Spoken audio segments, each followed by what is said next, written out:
Assalomu alaykum. Interyer dizayn nimalardan tashkil topgan bo'ladi? Shular haqida hozir ma'lumot berib o'tmoqchiman. Bu kvartiramiz 34 kvadratli kvartira bo'lib, bir xonali. Bunga qanaqa yechimlar berganmiz va nimalar topshiramiz? Shular haqida ma'lumot beraman.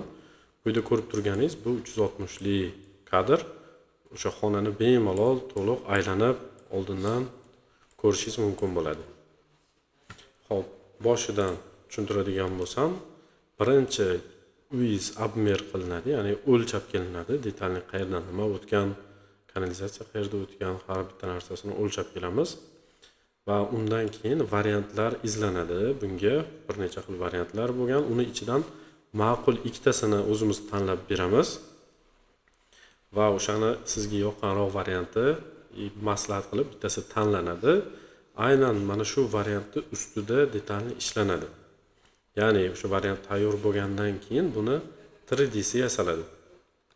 Quyida ko'rib turganingizdek, buni o'sha har bitta mebellarini, hayotda qayerda nima gaz plita turadi, qayerda nima turadi, xolodilnik qayerda, televizor qayerda, polniy har bitta narsani o'sha hayotdagidek qo'yib chiqiladi. Ko'rishingiz mumkin har bitta detallari. Bu yasalgandan keyin buni 3D ko'rinishi tayyor bo'ladi. Ya'ni sizga aynan rasm holatida buni taqdim qilamiz. Mana ko'rishingiz mumkin. Bitgandan keyin qanaqa bo'lishini polniy tasavvur qila olasiz.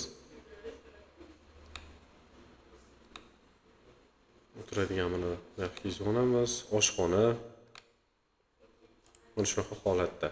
Va buni 360 kadrlarni hozir ko'rsatganimizdek siz bemalol tomosha qilishingiz mumkin. Aylantirib, har bitta joyini, har bitta detallarini ko'rib chiqsangiz bo'ladi. Va renderlari, ranglari, har bitta narsasi sizga ma'qul bo'lgandan keyin buni ishchi chizmalari ishlab chiqiladi. O'zi bir xonali bo'lsa ham buni zonalashtirib, to'liq chizma tayyorlab chiqiladi. Misol uchun aynan mana shu sanuzelga alohida mana shunaqa chizmalar tayyorlab chiqiladi. Mebel qanaqa o'lchamda, qanaqa joylashdi, qanaqa razmerda bo'lishi kerak, kafel qanaqa bo'ladi, patolog qanaqa qilinishi kerak, podsvetka bo'lsa podsvetka, elektrika, santexnika har bitta qismi detalni ko'rsatib chiqiladi. Misol uchun mana bu yerda o'sha mягкий zona и kuxnya, mini kuxnya qilib berganmiz. Detalni mana ishlab chiqilgan. Qayerga qanaqa galogen qo'yiladi, xullas har bitta detallarigacha. Bu yerda spalni bo'ladigan bo'lsa, polniy har bitta narsasi, rozetka qayerda turadi, filchator qayerda turadi, har bitta ma'lumotlari ko'rsatib o'tiladi. Prixoshkamiz hattoki mana kichkinagina o'sha prixoshkamizda ham detalni tushuntirib berganmiz, qayerga nimalar qo'yilishi, qanaqa razmerda bo'lishlarigacha.